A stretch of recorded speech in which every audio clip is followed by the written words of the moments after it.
En effet, notre Dieu, notre Père, nous sommes ce matin encore venus te célébrer, te louer en effet parce que tu as envoyé ton Fils bien-aimé pour nous donner la vie éternelle qui ne se trouve qu'en lui seul.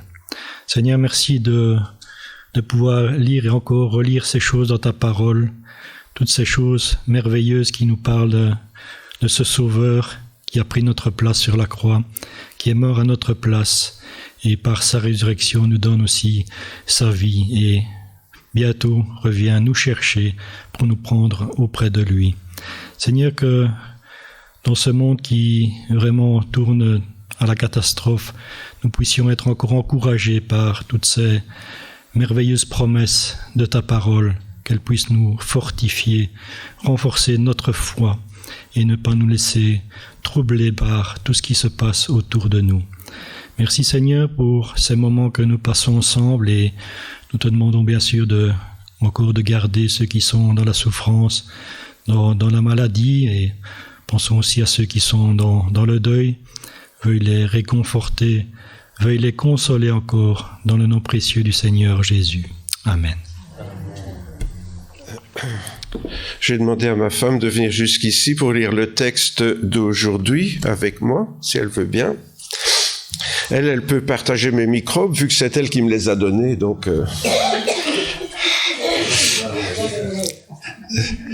Ça fait quand même, ça va faire cette année, au mois de juillet, 55 ans qu'on partage tout, hein, y compris les microbes. Enfin, ici, c'est un virus, c'est pas un microbe. Voilà. Je voudrais lire donc un texte qui est une des apparitions de Jésus après sa résurrection et avant qu'il ne remonte au ciel. Après cela, Jésus se manifesta encore aux disciples sur les bords de la mer de Tibériade. Voici comment il se manifesta. Simon-Pierre, Thomas, appelé Didyme, Nathanaël de Cana en Galilée, les fils de Zébédée et 2 autres de ses disciples étaient ensemble. Simon-Pierre leur dit : « Je vais pêcher. » Ils lui dirent : « Nous allons, nous aussi, avec toi. » Ils sortirent et montèrent dans la barque. Cette nuit-là, ils ne prirent rien. Le matin venu, Jésus se trouva sur le rivage, mais les disciples ne savaient pas que c'était Jésus. Jésus leur dit : « Enfants, n'avez-vous rien à manger ?» Ils lui répondirent : « Non. » Il leur dit : « Jetez le filet du côté droit de la barque et vous trouverez. » Ils le jetèrent donc, et ils n'étaient plus capables de le retirer à cause de la grande quantité de poissons. Alors le disciple que Jésus aimait dit à Pierre : « C'est le Seigneur. » Dès que Simon-Pierre eut entendu que c'était le Seigneur, il mit son vêtement, car il était nu, et se jeta dans la mer. Les autres disciples vinrent avec la barque en traînant le filet plein de poissons, car ils n'étaient éloignés de la terre que d'environ 200 coudées. Lorsqu'ils furent descendus à terre, ils virent là un brasier, du poisson posé dessus et du pain. Jésus leur dit : « Apportez des poissons que vous venez de prendre. » Simon-Pierre monta dans la barque et tira à terre le filet plein de 153 gros poissons. Et quoiqu'il y en eût tant, le filet ne se déchira pas. Jésus leur dit : « Venez manger. » Et aucun des disciples n'osait lui demander : « Qui es-tu » car il savait que c'était le Seigneur. Jésus s'approcha, prit le pain et le leur donna, ainsi que le poisson. C'était déjà la 3e fois que Jésus se manifestait à ses disciples, depuis qu'il était ressuscité d'entre les morts. Voilà, merci Françoise. Bien, je voudrais partager quelques réflexions sur ce thème. Et bon, j'ai déjà prêché sur les 153 grands poissons. Je vous renvoie je ne sais plus quelle date antérieure.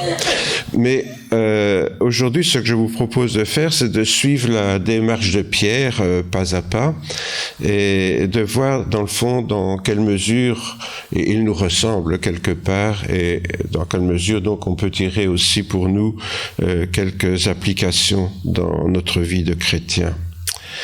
Et parmi ces applications, j'en ai trouvé 6, dont nous verrons les 3 premières aujourd'hui. Rester fidèle à ma vocation sans rien regretter du passé. Deuxièmement, reconnaître Jésus dans ma vie, même dans les jours sombres. Troisièmement, chercher le royaume de Dieu comme une priorité dans ma vie. Quatrièmement, reconnaître que ma nudité n'est pas cachée aux yeux du Seigneur. Cinquièmement, le Seigneur me donne ce qu'il me demande. Et sixièmement, servir à la table du Seigneur, c'est servir mes frères et sœurs. Et donc aujourd'hui, nous allons reprendre ces points un par un, mais aujourd'hui, donc, on se contentera des 3 premiers pour éviter l'indigestion lefévrienne. Rester fidèle à ma vocation sans rien regretter du passé. C'est le premier point que je vous invite à partager. Pourquoi ? Parce que pour Pierre, aller pécher, c'était retourner à son ancien métier, en oubliant la vocation que Jésus lui avait confiée.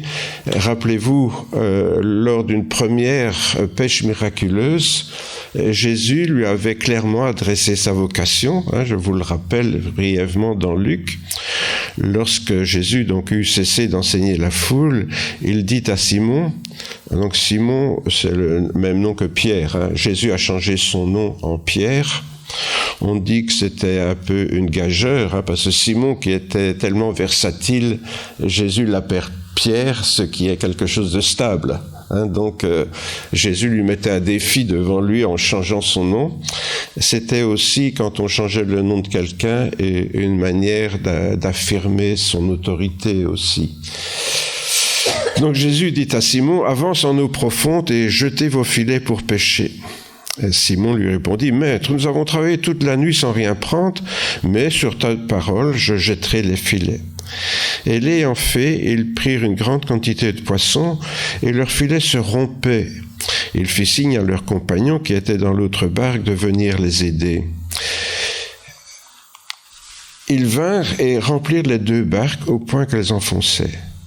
Quand il vit cela, Simon-Pierre tomba aux genoux de Jésus et dit, « Seigneur, éloigne-toi de moi parce que je suis un homme pécheur. » Car la frayeur l'avait saisi, lui et tous ceux qui étaient avec lui, à cause de la pêche qu'ils avaient faite.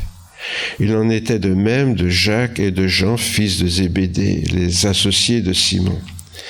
Et Jésus dit à Simon, « Sois sans crainte, désormais tu seras pêcheur d'hommes. » Alors ils ramenèrent les barques à terre et laissèrent tout et le suivirent. Voilà donc comment Jésus a rencontré Simon et ses collègues, donc Jacques et Jean. Souvent on les appelle les fils de Zébédée, Jacques et Jean. Et donc Jésus lui dit, voilà, jusqu'à présent tu pêches des poissons, mais sois sans crainte, désormais tu seras pêcheur d'hommes. Voilà donc Jésus qui change, je dirais, il changera le nom plus tard, mais il change la vocation de Pierre en pêcheur d'hommes plutôt qu'en pêcheur de poissons. Et cette vocation qui est clairement définie, on voit que dès le moment où Jésus, en quelque sorte, disparaît de leur vie par sa mort, et ils ne sont pas encore bien compris ce qui se passe avec la résurrection. Et que font Pierre? Et puis, vous voyez qu'il prend ses camarades avec lui. Il retourne à son ancien métier. Il retourne pêcher. Je voudrais partager 2-3 mots. Lorsque j'étais un adolescent, j'étais déjà chrétien, j'étais très interpellé par le problème de l'humanité sous-alimentée. On disait à l'époque qu'un tiers de l'humanité ne mangeait pas à sa faim et l'autre tiers de l'humanité était carrément affamé, avec beaucoup de morts par la faim, par la famine, etc. Et lorsque j'étais adolescent, en tant que chrétien, j'étais fort interpellé par cette situation du monde. Et je me disais, moi qui vis dans un pays riche, on ne peut pas rester en se croisant les bras, comme si de rien n'était. Et j'avais lu aussi que c'était une pensée de Confucius qui est bien connue. Quand un homme a faim, mieux vaut lui apprendre à pêcher que lui donner un poisson. Bon, l'un n'empêche pas l'autre, vous me direz, mais cette pensée, elle est devenue une sorte de leitmotiv dans tout ce qui est la coopération avec le tiers-monde. Et c'est ainsi que j'ai décidé d'étudier l'agronomie tropicale pour aider les gens du tiers-monde à mieux produire eux-mêmes leur propre alimentation. Voilà, vous savez tout de moi maintenant. Pas tout à fait, parce que lors d'un congé, entre-temps, j'ai rencontré Françoise qui partageait le même souci pour le tiers-monde. Et on est parti en mission, donc au Burundi, comme vous savez. Et lors d'un congé, on a découvert que la famine spirituelle, elle était bien plus en Europe encore qu'en Afrique, que dans d'autres pays du monde, où pourtant la famine alimentaire était fort grande. Et ça peut vous paraître étonnant, mais la famine spirituelle de l'Europe nous a paru encore plus grave que ce que je viens de décrire à propos de la famine alimentaire dans le monde.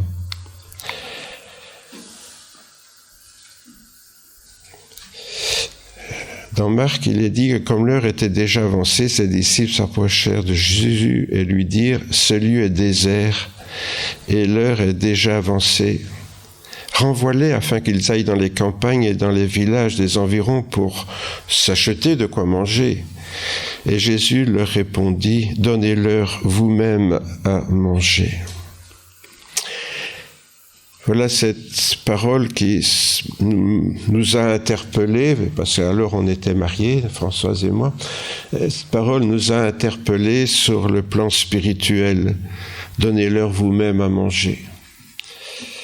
De voir l'Europe, entre autres, et puis un peu tous les pays riches, mais l'Europe, entre autres, mourir spirituellement de faim nous interpellait très fort.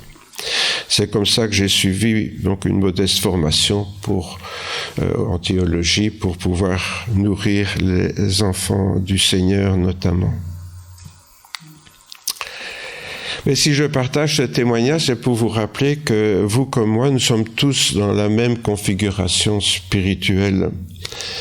En nous appelant pour devenir ses disciples, le Seigneur Jésus nous appelle aussi à le servir les uns d'une manière, les autres d'une autre façon. Mais lorsque le Seigneur nous appelle, c'est pour le servir d'une manière ou d'une autre. Ce qui implique une notion de conversion, parfois dans le domaine professionnel. On voit parfois aujourd'hui des gens qui connaissent une conversion écologique, je dirais, et on voit des fonctionnaires qui quittent leur bureau à Bruxelles, à Paris ou ailleurs, et qui vont élever des chèvres sur les plateaux du Larzac. C'est une manière de concevoir un changement dans sa vie. Des gens qui connaissent des conversions comme ça. Il n'y a pas que les chrétiens qui se convertissent. Des tas de gens qui se convertissent parce qu'ils se rendent compte que le travail qu'ils font n'est pas utile ou ne s'y épanouissent pas. Et ils se rendent compte que de vivre simplement avec leurs chèvres leur apporte beaucoup plus que de vivre dans l'indifférence des grandes villes, par exemple, et dans la pollution ou que sais-je, moi. On peut ainsi connaître une conversion dans sa vie, même sur le plan professionnel. Et c'est ce qui s'est passé, en tout cas pour moi. Je suis passé de la production d'aliments dans le tiers-monde à celle d'aliments spirituels dans les pays comme la Belgique ou la France. En fait, pour nous autres qui sommes chrétiens au XXIe siècle, le problème est le même que pour les disciples de Jésus. Jésus dit « Quiconque met la main à la charrue et regarde en arrière n'est pas bon pour le royaume de Dieu ». Aujourd'hui, bien sûr, les tracteurs sont conduits par satellite dans les champs. Le fermier peut regarder la télévision pendant que son tracteur fait le travail. Enfin, sur les grandes lignes en tout cas. Les choses ont bien évolué. Mais dans le temps, bien sûr, on connaît cette image où un homme devait pousser la charrue derrière les bœufs tiraient, lui il enfonçait. Et bien sûr, il fallait veiller à ce que les bœufs aillent dans la bonne direction. On ne pouvait pas se permettre de regarder en arrière, sinon la charrue déviait et les sillons étaient de travers. Et Jésus prend cette image pour dire que quand on est chrétien, on ne peut pas se permettre de regarder en arrière et de regretter le passé. On peut prendre l'image, bien sûr, que souvent est prise dans cette genre de situation de la femme de Lot, vous savez, qui en quittant la ville de Sodome et Gomorrhe a regardé en arrière et fut transformée, dit l'histoire, en statue de sel, parce qu'elle regrettait ce qu'elle laissait derrière elle plutôt que de sauver sa propre vie et celle de sa famille. Quand Pierre dit aux autres disciples « je vais pêcher », on se rend compte que non seulement il regarde en arrière, il retourne même carrément en arrière. Jésus a voulu faire de lui un pêcheur d'hommes et lui retourne pêcher ses poissons. Et on se rend compte aussi que non seulement lui va en arrière, mais il entraîne les autres avec lui. Nous allons aussi avec toi, disent les autres disciples, qui pour la plupart étaient aussi des pêcheurs sur le lac de Galilée. Et il se fait qu'aujourd'hui encore, ce qu'on appelle les chrétiens rétrogrades ont tendance souvent à non seulement à faire marche arrière, mais aussi à en entraîner d'autres avec eux. Pourquoi ? Parce que le découragement est quelque chose de très contagieux. Lorsque quelqu'un est découragé, c'est rare qu'il encourage les autres. Il a plutôt tendance à entraîner les autres, à dire « à quoi bon ?» Et les autres disent « bah oui, dans le fond, à quoi bon ?»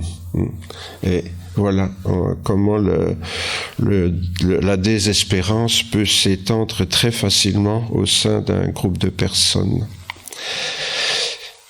Mais plus tard, bien sûr, riche de son expérience, heureusement, nous savons, je ne vais pas revoir toute l'histoire de Pierre, mais il s'est ressaisi et il a servi le Seigneur jusqu'à même donner sa vie pour le Seigneur. Mais plus tard, donc, lorsqu'il écrit lui-même des encouragements aux autres, là, il a bien changé, il écrit ceci, et des paroles assez dures, mais c'est du vécu, ce qu'il dit là, et ça a d'autant plus de force. En effet, dit-il, si après s'être retiré des souillures du monde par la connaissance du Seigneur et Sauveur Jésus-Christ, ils s'y engagent, il parle d'un chrétien, donc ils s'y engagent de nouveau, ils sont vaincus par elle, leur dernière condition est pire que la première, car mieux valait pour eux n'avoir pas connu la voie de la justice que de l'avoir connue et de se détourner du saint commandement qui leur avait été donné. Il leur est arrivé ce que dit le proverbe véridique, le chien retourné à son vomissement et la truie à peine lavée va se vautrer dans le bourbier.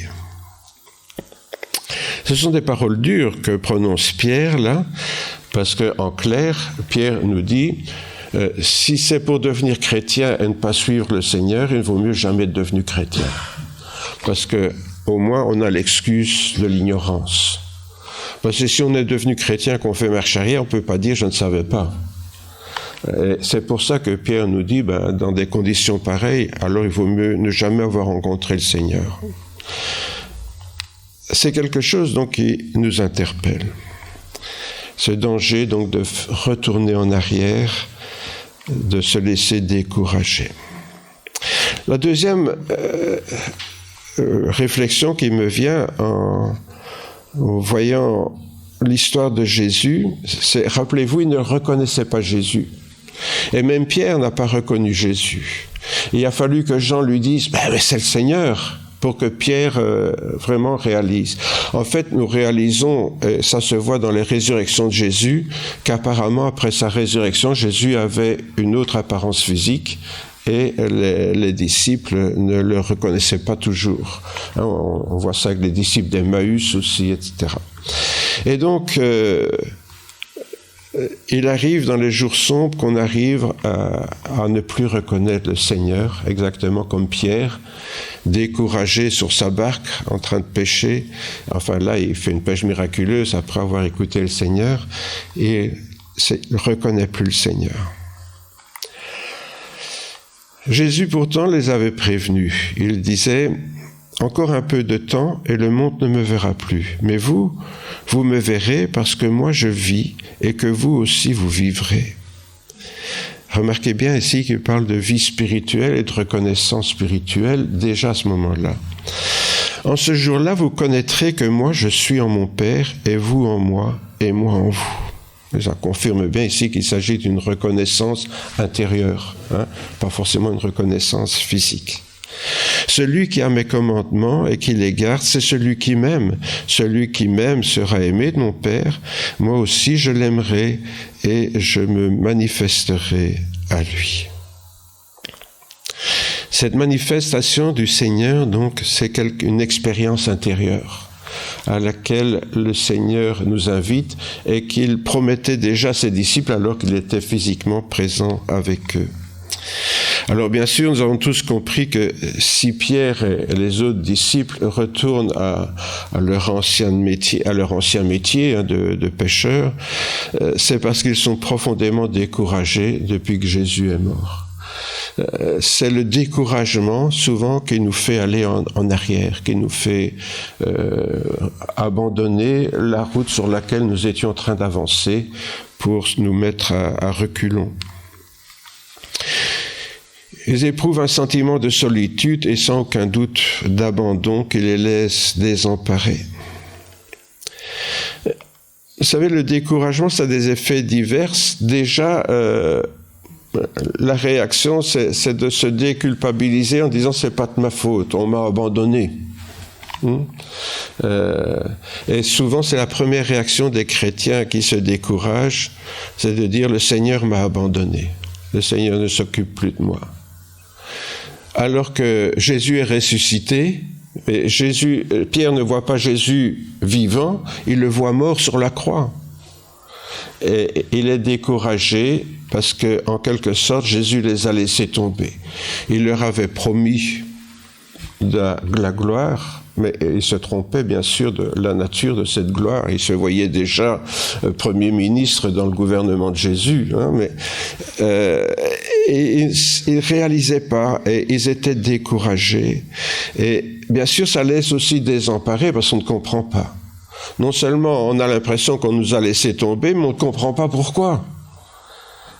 Et bien sûr, quand on a l'impression d'être abandonné, c'est déjà décourageant, mais quand en plus on ne comprend pas pourquoi, on est complètement perdu. Et on peut comprendre que Pierre soit retourné pêcher parce qu'il était complètement paumé, comme on dit. Dès lors, plutôt que de rester cloîtré, à broyer du noir, ils se décident à faire ce qu'ils savent le mieux faire, aller pêcher. Vous savez, en cas de dépression, de découragement, il y a deux types de réactions. Il y a des gens qui restent prostrés, qui tombent dans la déprime, qui font un burn-out ou que sais-je. C'est pas une accusation, c'est une réaction qui peut être logique quand on est découragé. Et puis d'autres, ils réagissent en tombant dans l'activisme. Et il faut qu'ils soient tout le temps occupés, Alors, ils s'agitent, et ils savent pas rester en place, etc. Apparemment, Pierre est plutôt de cette catégorie-là. Lui, ça ne va plus. Allez, on va pas rester là, se tourner les pouces. On va retourner pêcher. Et au moins, on fera quelque chose d'utile. Pourquoi ? Parce que faire quelque chose, même si c'est n'importe quoi, donne l'impression qu'on sert encore à quelque chose. Parce que c'est ça qui est décourageant, quand on a l'impression qu'on ne sert plus à rien. Non seulement qu'on nous a laissé tomber, mais qu'en plus on est inutile. Beaucoup de gens se posent la question, qu'est-ce que je fiche sur la terre ? J'avais un copain à l'école qui était plutôt du genre un peu dépressif et qui avait une expression, je vous la donne, hein, comme il le disait. Il disait, l'être humain, il est sur la terre comme un clou sur une fesse. Bon, c'est un peu trivial. On était entre agronomes, donc c'est un peu normal. Mais cette impression d'être assis sur une planche à clous, quoi, finalement, on ne trouve pas sa place. Mais finalement, qu'est-ce que Jésus nous demande de faire ? Jésus l'avait annoncé à ses disciples, notre privilège est de reconnaître sa présence spirituelle en nous alors qu'il a quitté ce monde. Et on le voit dans le texte que je vous ai lu ici, où Jésus annonçait qu'il allait partir, tout en disant qu'il serait toujours là. Et cette présence spirituelle est quelque chose qui ne dépend pas de Jésus, mais souvent de nous. Non pas que Jésus ne serait plus là, mais que nous ignorons sa présence. Pourquoi ? Parce que nous perdons cette capacité spirituelle à discerner la présence de Jésus. Comme les apôtres avaient perdu la capacité de discerner Jésus. Jésus n'était pas comme eux imaginaient ou l'avaient connu et ils ne le reconnaissent plus. Et alors surtout, quand il n'y a plus rien qui va, quand tout va de travers, alors on ne le reconnaît plus du tout, Jésus. On a tendance à ne plus le reconnaître. Avant de quitter ce monde, Jésus s'approcha donc de ses disciples, leur parla ainsi, « Tout pouvoir m'a été donné dans le ciel et sur la terre. » Et puis il ajoute, « Allez, faites de toutes les nations des disciples, et baptisant au nom du Père, du Fils, du Saint-Esprit, enseignez-leur à garder tout ce que je vous ai prescrit. Et voici, je suis avec vous tous les jours jusqu'à la fin du monde. » J'ai mis en grand ici les deux idées que je voulais garder pour nous encourager. Jésus qui dit « Tout pouvoir m'a été donné » et puis « Je suis avec vous jusqu'à la fin du monde ». Si nous pouvons garder ces deux idées, c'est ce que je vous invite à faire maintenant. Pourquoi ? Parce que baptiser, enseigner, c'est pas toujours la vocation de tous les chrétiens. On peut avoir d'autres vocations de celle-là. Et si Jésus s'adresse à ses apôtres, et c'est un ministère d'apôtres qu'il leur donne. Donc, tout le monde n'est pas appelé à devenir apôtre de Jésus. Mais il y a au moins ces deux promesses qui sont pour tout le monde. C'est cette pensée que... oui, c'est ce que je viens de dire. Cette pensée que vous recevrez une puissance, celle du Saint-Esprit survenant sur vous, et vous serez mes témoins à Jérusalem, dans toute la Judée, dans la Samarie, jusqu'aux extrémités de la terre. Et après avoir dit cela, Jésus donc fut enlevé. Pendant qu'ils le regardaient, une nuée le déroba à leurs yeux. On n'est peut-être pas tous appelés à être apôtres, mais on est tous appelés à être des témoins du Seigneur. Et c'est cela qui nous renvoie aux deux promesses que je viens de mettre en évidence. La première, c'est bien que Jésus soit monté au ciel, il nous promet d'être toujours avec nous. Je suis avec vous tous les jours jusqu'à la fin du monde. Présent physiquement, non, mais présent spirituellement dans nos cœurs, dans nos vies. Je suis avec vous, et le Saint-Esprit qui va venir sera en vous. La deuxième promesse, c'est que Jésus nous place au bénéfice de la puissance que le Père lui a donnée dans le ciel et sur la terre. On oublie parfois cela. Si Jésus habite vraiment en nous, nous sommes aussi au bénéfice de cette puissance du Seigneur en nous. Ou alors Jésus n'habite pas en nous, mais s'il habite en nous, est-ce que Jésus habiterait en nous, mais je dirais débarrassé de cette puissance que le Seigneur lui a donnée sur la terre et dans le ciel. Là, Jésus habiterait en nous, mais sans ça, quoi. Non, si Jésus habite en nous, les deux promesses vont ensemble. C'est pour ça que j'ai voulu les mettre en évidence tout à l'heure. Dès lors, à moins de s'être coupé de la grâce de Dieu, aucun chrétien ne peut encore dire qu'il se sent seul, puisque Jésus est avec lui. Et aucun chrétien ne peut se sentir faible, puisqu'il est revêtu de la puissance du Saint-Esprit. Ces deux promesses, elles vont ensemble. On ne peut pas les séparer. Si Jésus est vraiment en nous, la puissance du Seigneur nous sommes au bénéfice. Attention, ça ne veut pas dire que nous allons avoir la puissance pour faire des choses extraordinaires, mais ça veut dire que nous sommes au bénéfice de cette puissance. Cette puissance, Jésus va l'utiliser pour nous faire du bien. Cette puissance, Jésus va l'utiliser pour nous donner la force nécessaire pour avancer dans la vie. Et donc, on est au bénéfice de cette puissance, parce que Jésus est avec nous. Je dis ça parce que parfois, certains s'imaginent qu'il y aurait comme une délégation de puissance. Vous voyez ? Mais ça, c'est la différence entre un prêtre et un pasteur. Parfois, on dit, ah ben oui, les prêtres peuvent pas se marier, les pasteurs peuvent se marier. Ça, c'est bien superficiel. Hein. En fait, un prêtre est vicaire de Jésus-Christ. C'est-à-dire qu'il dispose de la puissance de Jésus-Christ pour faire certaines choses. Il y a une délégation de puissance. Le prêtre a la puissance de pardonner vos péchés, par exemple, de transformer le pain en corps de Christ, le vin en sang du Christ. Il a la puissance pour le faire. Il y a une délégation de puissance. C'est pour ça que, en termes techniques, on dit qu'un prêtre est vicaire du Christ. Il agit avec la puissance du Christ. Tandis qu'un pasteur est un homme comme un autre, il est simplement un serviteur du Seigneur et, comme tout chrétien, un représentant du Seigneur, mais comme un ambassadeur. Or, un ambassadeur n'a aucune puissance. Un ambassadeur, il ne peut rien faire sauf ce qui lui est dicté par son gouvernement. Il va rencontrer le Premier ministre du pays où il se trouve. Le Premier ministre lui dit « Ah voilà, cher monsieur l'ambassadeur, il y a tel problème.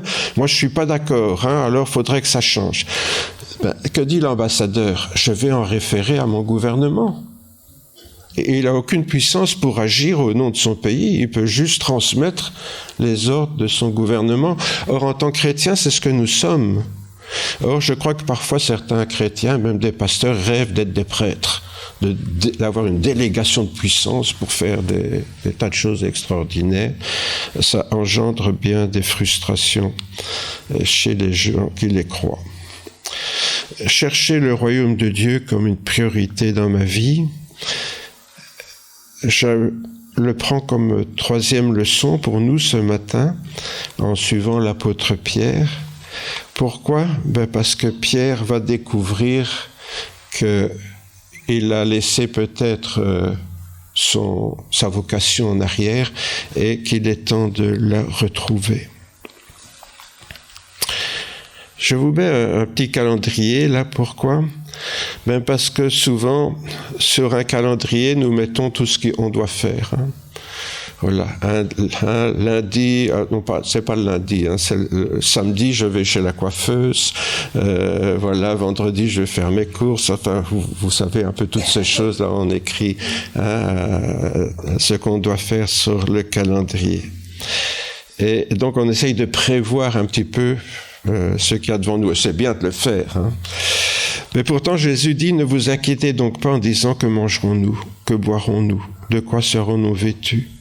Car ceux-là, ce sont les païens qui le recherchent. Or, votre Père céleste sait que vous en avez besoin. Cherchez premièrement son royaume et sa justice, et tout cela vous sera donné par-dessus. Ne vous inquiétez donc pas du lendemain, car le lendemain s'inquiéterait de lui-même. À chaque jour suffit sa peine. À chaque jour suffit sa peine. Même les gens qui ne sont pas chrétiens disent ça. Hein. Parfois, c'est amusant de voir qu'il y a les non-chrétiens qui disent des versets bibliques sans le savoir. À chaque jour suffit sa peine. Par contre, quand on le remet dans le contexte de l'enseignement de Jésus, ça prend une autre portée, bien sûr. Tous les chrétiens connaissent et chantent ce verset, cherchez d'abord le royaume de Dieu, sa justice, et tout le reste vous sera donné en plus. C'est bien de le chanter, mais le mettre en pratique, c'est une autre affaire. Vous savez, nous finalement, on est comme les païens. Hein. On dit des versets bibliques, et puis on ne pense même pas ce que ça veut dire. C'est redoutable, ce verset.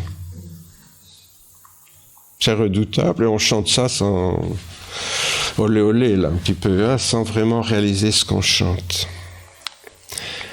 Connaître Jésus dans ma vie, demeurer fidèle à ma vocation, chercher le royaume de Dieu, c'est trois choses qui vont ensemble. Hein. Reconnaître Jésus dans ma vie, rester fidèle à ma vocation, chercher le royaume de Dieu. C'est Pierre, mais c'est nous ça.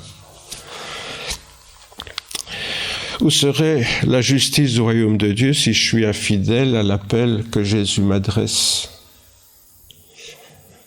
Chercher le royaume de Dieu, c'est quoi? C'est entrer dans la vocation que Jésus m'adresse, pour le dire d'une autre manière. Et comment rester fidèle avec cette vocation sans la force de Jésus dans ma vie? On a besoin de cette présence du Christ au quotidien, à travers son esprit. Alors, si je ne suis pas cohérent avec moi-même, je rends un contre-témoignage qui devient un problème dans le royaume de Dieu. Souvent, ce qui empêche les non-chrétiens de s'intéresser à la foi chrétienne, c'est l'incohérence de la vie de ceux qui se disent chrétiens. Hein, c'est faites ce que je dis, faites pas ce que je fais, si vous voulez. Hein. Ils disent des choses, mais quand on voit leur vie, ça colle pas, quoi. Depuis que je connais le Seigneur, je suis joyeux. Hein. Heureusement que je prends mes Xanax tous les soirs, hein, mais sinon, voilà. Hein. Mais, vous voyez, c'est quoi ça? Les gens qui nous connaissent et qui voient ça, qu'est-ce qu'ils pensent? Je dis, mais son christianisme, c'est la méthode Coué, quoi. Hein, tout va bien, allez, ça va aller, hein, ça va aller. Ah, merci Seigneur, merci Seigneur, merci Seigneur, merci Seigneur dans ma vie. Hein, voilà. Non, mais c'est... Je vous fais un peu sourire, mais c'est une réalité. Et les gens qui sont pas chrétiens, qui voient ça, je dis, mais pour devenir des guignols comme ça, je reste comme je suis, hein. Celui qui a reçu la semence, nous dit Jésus, vous savez, la parabole de la semence qui tombe dans les 4 terrains différents, là, hein, je vous rappelle ça. Celui qui a reçu la semence, dit Jésus, parmi les épines, c'est celui qui entend la parole, mais en qui les soucis du monde et la séduction des richesses étouffent la parole et la rendent infructueuse. Les soucis du monde, hein. Ne vous souciez pas du lendemain, le lendemain prendra soin de lui-même, hein. On revient à ça. Et Jésus dit, et voilà, celui qui a reçu la semence dans les épines, c'est celui qui se soucie, qui a les soucis du monde. Mais on dirait que Jésus n'a jamais vécu sur terre. Hein. Comment est-ce qu'on peut vivre sur terre sans avoir de soucis? Et puis, est-ce que c'est un péché de chercher à améliorer un peu sa condition économique, hein, dans ce bas monde? En fait, ce qui rend mon témoignage incohérent, ce sont donc ces liens dans mon cœur qui ne sont pas rompus avec mon passé. C'est comme si je suis chrétien, mais mon cœur est tiré en arrière, vous voyez? C'est ça qui pose problème. Ce sont ces liens avec mon passé qui me traînent et qui me tirent en arrière avec des regrets. Ah, au moins, quand j'étais pas chrétien, je pouvais sortir et rigoler avec mes amis, j'allais danser, on buvait, on se saoulait, on était joyeux. Maintenant que je suis chrétien, il n'y a plus moyen de s'amuser. Il y a beaucoup de chrétiens qui sont comme ça. Alors ils ont la nostalgie du temps où ils n'étaient pas chrétiens. Mais il ne fallait pas devenir chrétien alors. Hein? Parce que Jésus ne nous a jamais caché la vérité. Si quelqu'un veut venir après moi, qu'il se cherche chaque jour de sa croix, qu'il me suive. Jésus l'a dit clairement. Hein? Maintenant, si on n'a pas envie de suivre Jésus et d'assumer ce que ça implique, alors on ne devient pas chrétien. Mais devenir chrétien et avoir toujours son cœur qui tire vers le temps où on ne l'était pas, ça prouve qu'on n'a pas vraiment trouvé mieux que ce qu'on a abandonné. Si des gens vont élever des chèvres dans le Larzac, c'est parce que ça leur plaît mieux que de faire des comptes dans un bureau à Bruxelles. Ils ont trouvé mieux. Et quand on leur parle, ils disent « Ouf, ma vie à Bruxelles, vous savez, je la regrette pas, hein. C'est ici que je suis heureux. » Est-ce qu'on peut dire ça à nous autres en devenant chrétiens? Notons bien qu'à propos de ces liens, Jésus ne parle pas de péché grave. Hein. Il ne parle pas ici de gens, je ne sais pas moi, qui auraient violé, qui commis l'adultère, le vol, la violence, l'ivrognerie, je ne sais pas moi. Et Jésus ne dit pas retourner en arrière, c'est commettre des péchés graves. C'est tout simplement quoi, nous dit Jésus, des choses qui sont tellement normales à nos yeux, tellement courantes qu'elles nous paraissent normales. Qui est-ce qui n'envisage pas d'améliorer son statut matériel? Est-ce que c'est un péché de chercher à avoir un peu plus de confort? Qui est-ce qui n'a pas de soucis dans la vie? Est-ce que j'en peux quelque chose s'il y a des tas de soucis qui me tombent sur la tête? Ouais. Mais encore une fois, ne jouons pas sur les mots. Jésus ne nous demande pas de vivre dans la misère ou de devenir des SDF. Hein. Ce que Jésus nous demande, c'est que tout cela ne devienne pas une source de soucis au point de nous étouffer. Parce que c'est ça le problème, c'est que le besoin d'avoir toujours plus, ou la peur de manquer, hein, ou les soucis de la vie quotidienne, chez certaines personnes, ça les étouffe littéralement. Quand je dis littéralement, ça veut dire qu'ils en deviennent malades. Oui. Et c'est ça que Jésus reproche. C'est normal, hein, de chercher à avoir un peu plus de confort et de régler ses soucis. Ça, c'est tout à fait normal. Le problème, c'est que, en tant que chrétien, quand cela nous étouffe littéralement, on est comme cette graine qui pousse dans les épines. On est étouffé par ça. Voyez, et c'est d'être étouffé par ça que Jésus met en cause. C'est pas le fait de s'en préoccuper de façon raisonnable. Or, encore une fois, certaines personnes sont littéralement étouffées par ces choses. Et quand je dis étouffé, ça veut dire qu'ils en deviennent malades. Autrement dit, au regard de notre vocation particulière, qui est d'être un témoin de Jésus, quelle est la place que nous accordons à notre confort, à nos soucis personnels ? Dans Éphésiens, Paul nous donne quelques précieux conseils à nous qui avons appris à connaître Christ. En lisant cette phrase, je me dis, mais l'apôtre Paul il pratique une sorte d'humour noir, là. Hein. Du moins, si vous avez entendu parler de lui, et si vous avez été instruit en lui, conformément à la vérité qui est en Jésus. Il parle à des chrétiens, là. Hein. Il parle à des chrétiens. Il dit, oui, je vous parle, mais du moins si vous avez entendu parler de Jésus. Hein. Vous avez déjà entendu parler de Jésus, vous qui êtes chrétiens? Est-ce que vous avez déjà lu les enseignements de Jésus? Vous voyez, ce que Paul est en train de dire, là, c'est un peu, je dirais, quelque chose d'interpellant, des paroles mordantes. Serions-nous donc des chrétiens qui n'ont jamais entendu parler de Jésus ou qui ne connaissent pas sa parole? Alors, la façon concrète de connaître le Christ se résume en 4 points. Si vous lisez toujours donc dans cet épître. Premièrement, nous dépouiller d'une vieille nature qui se corrompt par les convoitises trompeuses. Nous dépouiller d'une vieille nature. Ça veut dire qu'on est devenu chrétien, mais peut-être qu'on a gardé nos vieux habits, quoi. L'intérieur est changé, mais il est toujours enveloppé dans des vieux habits qui étouffent l'intérieur. Alors, il nous invite à nous dépouiller d'une vieille nature.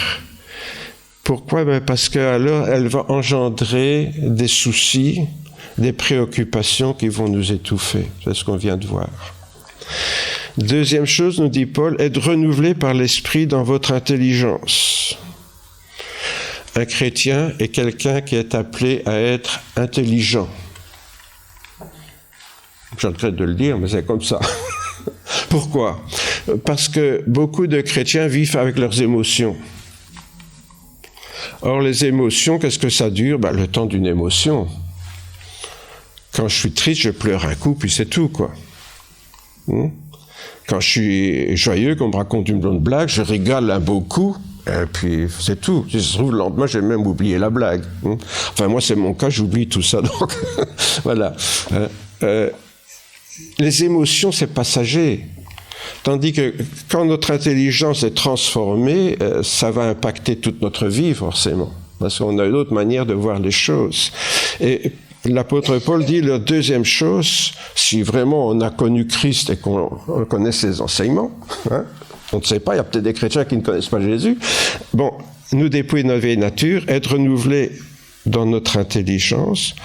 Le verset suivant, verset 24, revêtir la nature nouvelle créée selon Dieu dans une justice et une sainteté qui produit la vérité. C'est un peu plus long, mais bien sûr, si on doit se dépouiller, c'est pas pour rester tout nu, c'est pour revêtir autre chose qui est la nature nouvelle, notre nouvelle nature en Jésus. Et bien sûr, c'est quelque chose qui doit, être en profondeur à l'intérieur de nous, cette nouvelle nature. Pourquoi? C'est le fruit de la justice et de la sainteté et de la vérité. C'est tout un travail intérieur que le Seigneur opère en nous. Et le quatrième point, ne pas attrister le Saint-Esprit de Dieu par lequel vous avez été scellés pour le jour de la rédemption. Ne pas attrister le Saint-Esprit de Dieu. C'est ce qui arrive à Pierre et à ses apôtres. Enfin, ils n'avaient pas encore connu la Pentecôte, vous me direz. Mais lorsqu'on attriste le Saint-Esprit, le Saint-Esprit ne parle plus.